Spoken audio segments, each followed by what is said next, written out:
Wendy Bird is crying again. Wendy's being lied to again. She can taste it. She checks for the flavour with questions. Nobody told her Italian to lie to you. She spits when the iron comes and it is clear. Anything there, anything there at all. Are you sure it was the right room? Anything there? What were you thinking, taking your family away for winter like a squirrel with nuts? Look at your harvest now, your eyes are weeping. Willows full of birds that couldn't fly. Even as she smashes the plates, the birds are failing to take flight in the showers. What about somebody did this, that, to him, to me, somebody did that? Wendy, once you rule out your own version of what happened, there's only one possible explanation for this. You can't trust the words that he gives. She can't rely on the version that came between sleeping and waking. Only one explanation. Your tepid meat in hot water. Nobody's looking for your corpse in the shower. What about where you are now? Thank you.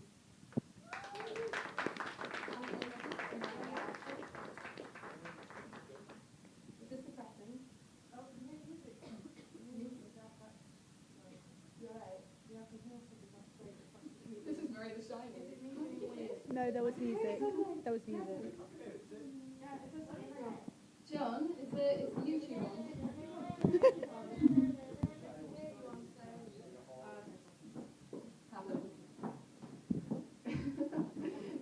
Okay, so I'm going to read my piece and then leave Anna to talk to you a bit more. So this is Wendy Torrance from The Shining, and I was thinking about how even the actress was like, Wendy's annoying, like, what is with Wendy? She just screams, you know, like, all she does is scream and cry.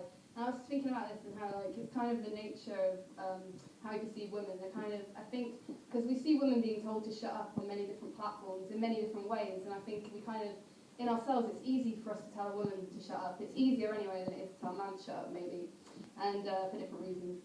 And yeah, so I don't know, I was thinking about that. I was thinking about how kind of you enjoy kicking Wendy. Like, there's always a Wendy in a horror film. It's like, she's there to be kicked, really. That is the nature of a Wendy. So I was thinking about that. Never this. Wendy Torrance cowers, lowers, Jack towers, towels wanks off to women in tubs who grow all over his hands like faithlessness grows, mossy, bruised peaches rotting in their own juice. And the blood, it comes, just like you expected, swamping the walls and licking your temples. You dab your hands in it to make murky fingerprints, foot track across the snow, and Wendy whines high-pitched as a sow being kicked. Wendy whines like a puff at the teats of a bitch. Wendy is a careless thought you had on an afternoon that wasn't properly sunny or properly cold. She's an absence of blankness. She's here as guilty as you knew she should be. Her role is to scream, watch her widen enough to swallow us all. Wendy is an itch that's been scratched. Each shriek is a vacuum, keeping life tight and keeping us clean. Wendy is a kick in the teeth, the shriek of autumn outside your window, not properly winter, just cold enough to make you want to spit. Wendy can grow sons. She's fertile ground to be poured over like the dirt under your thoughts. She is a walking kick me sign. You look at Wendy. You want to punch her till she shines with a tomato's spick and gleam, all fruitful. Wendy, you had sex with a monster and gave birth to a murderer, and here come the axes with your name on them. Wendy, stop crying. The walls are your sisters. They'll give you something to cry for. Thank you. And then Anna, so you can help. Okay, so in my process of using sort of secondary sources in order to make this, I came across a very strange article from 2002 that's originally from the New York Times and was repeated in The Guardian, where Nicole Kidman sat with a journalist and basically did what tonight is. She was explaining The Shining while with a journalist there. And basically what came out of this was her wanking over Kubrick verbally. What I did was I isolated all of the text in this article that was Nicole Kidman talking about The Shining. Then I edited out all of the mentions of Kubrick, of which there are about 5 bajillion. That's not hyperbole, it's true. And then I sort of cut it into, I deleted words in order to make this poem. So this is called Nicole Kidman Retells The Shining. We purposely watched it that way. It wasn't necessarily my favourite film, but I do love it.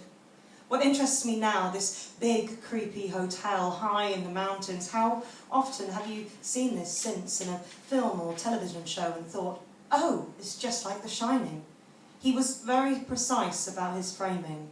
He was not interested in naturalness. He liked it to be slightly odd, slightly off. It's not about becoming attached to the characters or imagining that it's really happening to you. It didn't have to be real. It just had to be slightly heightened. You get that slight black comedic thing, don't you? That is definitely no accident. You can tell he feels trapped in that car. Who would have guessed it? I love how he doesn't blink, just lets the scene play. He always did that. Even when there was nothing but silence, becoming a villain, turning into someone you were afraid of. Look at this is so hard. Her voice is so high-pitched. When she starts whining and crying, it seems almost comical. You sort of want to laugh, and then you cringe, and then you scream. It drives you mad, doesn't it? It's funny too in a twisted way. Shelley is just wonderful. Look at her reaction. She's not screaming or anything, just getting more and more frantic. He's coming up behind her, isn't he? Oh, I can't bear it. I really can't bear it. It's like the dam bursting on insanity. Yeah, it was Nicole Kidman who made the comment about Wendy being annoying. I cut it out because I didn't like it. So yeah, I'm going to end with Shelley Duvall talking. This is all her words, but edited. I found a contemporary interview from 1980 with Roger Ebert. If you don't know him, he was a very, very kind, wonderful movie reviewer and interviewer from America. He got great interviews from people, and he was very gentle with them. So what I did with this is I isolated everything that was Shelley Duvall talking, and then I cut out everything that was just her talking about The Shining, and then I deleted words in order again to make this piece. And the title is the question from Roger Ebert. How was it working with Kubrick, I asked. Almost unbearable, but from other points of view, really very nice, I suppose. So here was my chance to work with Kubrick. That was another category, going through day after day of excruciating work, almost unbearable.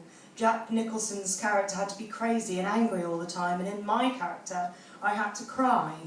12 hours a day, all day long, the last 9 months straight, 5 or 6 days a week.